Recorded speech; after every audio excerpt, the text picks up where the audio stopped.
Bismillahirrahmanirrahim. Assalamualaikum warahmatullahi wabarakatuh. Alhamdulillahirabbil alamin. Segala puji hanya bagi Allah, Rabb semesta alam, yang telah memberikan kita nikmat iman, Islam dan kesempatan menuntut ilmu. Salawat dan salam semoga tercurahkan kepada Nabi Muhammad SAW beserta keluarga, sahabat dan para salafus saleh yang telah mewariskan ilmu dan adab dalam memahami syariat Islam, termaksud dalam bidang ilmu ekonomi dan muamalah. Ilmu itu bukan hanya banyaknya pada riwayat, tetapi dengan takut kepada Allah. Maka dengan niat ikhlas karena Allah, pada kesempatan kali ini saya akan memaparkan tugas remedial saya pada mata kuliah Sejarah Ekonomi Islam yang diampu oleh dosen Bapak Febri Kusuma SSEY ME. Semoga pembahasan ini bermanfaat dan menjadi bagian dari upaya kita menghidupkan semangat keilmuan para salaf dalam membangun sistem ekonomi yang adil dan berkeadilan sosial. Baik, masuk. Judulnya adalah Teori Distribusi dalam Islam, Ekonomi Islam, disusun oleh Bayu dan Fajar. Pendahuluan. Ekonomi Islam sejak masa Rasulullah SAW telah memiliki sistem distribusi kekayaan yang adil. Distribusi dalam Islam bukan hanya soal harta, tapi juga soal keadilan sosial dan kesejahteraan umat. Tujuannya mencegah penumpukan kekayaan pada kelompok tertentu. Pada zaman Rasulullah SAW, zakat, infak, sedekah, dan ghanimah itu dikelola langsung oleh negara, yaitu Baitul Mal. Pada zaman Khulafaur Rasyidin Umar bin Khattab, itu dia menata sistem Baitul Mal, mendata mustahik zakat dan menyalurkan secara merata. Distribusi tidak hanya kepada fakir miskin, tetapi juga pembangunan umum umat. Sejak masa Rasulullah, distribusi dilakukan secara terpusat.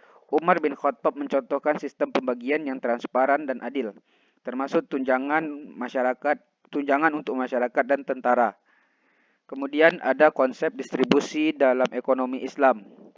Berasal dari konsep al-adl, keadilan, dan al-ihsan, kebaikan. Distribusi melibatkan 3 sektor. Yang pertama, ada individu melalui kerja halal dan sedekah. Itu hasil kerja keras suatu individu atau kita bekerja lah. Kemudian ada dari negara lewat dari zakat, fai, khoras, dan jizyah yang seperti kita ketahui. Yang kemudian ketiga ada masyarakat, itu melalui infak, wakaf, dan tolong menolong. Tujuannya agar menjaga keseimbangan hak dan tanggung jawab sosial. Dalil salaf, Ibnu Taimiyah berkata, distribusi kekayaan dalam Islam harus didasarkan pada kemaslahatan umum, bukan kepentingan pribadi. Majmu' al-Fatawa jilid 28. Para ulama salaf seperti Ibnu Taimiyah menekankan bahwa distribusi bukan hanya soal pembagian harta semata, tetapi kemaslahatan umat secara luas. Kemudian ada instrumen distribusi. Zakat. Zakat ini berkewajiban tahunan untuk 8 golongan. Infak dan sedekah, yaitu bentuk solidaritas sosial. Wakaf, sarana distribusi manfaat jangka panjang. Warisan dan wasiat menjamin pemerataan antar keluarga. Jadi Islam tidak hanya mengatur distribusi lewat zakat, tapi juga lewat wakaf dan warisan. Semua itu memastikan agar harta tidak berhenti di satu tangan. Berikut ini ada perbandingan dengan sistem barat. Ini ada aspek ekonomi Islam dan ekonomi barat. Kita lihat yang pertama landasannya. Landasannya itu berdasarkan kalau ekonomi Islam itu syariah dan moral. Sedangkan ekonomi barat atau dari luar itu mereka mementingkan individu, tidak mempertimbangkan maslahat dosa atau kebenarannya. Kemudian tujuannya.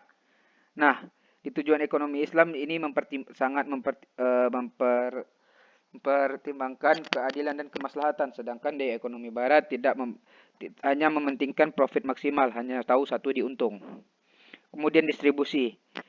Kalau dari ekonomi Islam itu kita mempertimbangkan zakat, wakaf, dan sosial, sedangkan dari ekonomi barat itu ada pajak dan pasar bebas. Yang terakhir ada akibatnya. Akibat dari ekonomi Islam keseimbangan sosial, sedangkan ekonomi barat itu kesenjangan ekonomi. Berbeda dengan kapitalisme yang fokus pada keuntungan, Islam mengajarkan keseimbangan antara hak individu dan kepentingan sosial. Implementasi modern.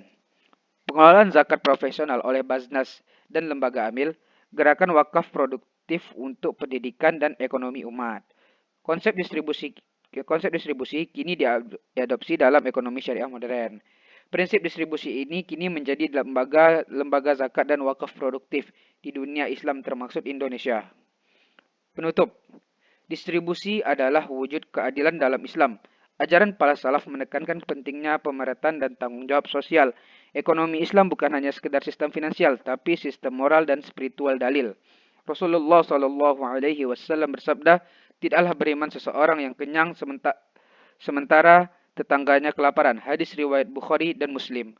Mungkin sekian dari kami ucapkan terima kasih wa jazakallahu khairan wa barakallahu fikum. Wassalamualaikum warahmatullahi wabarakatuh.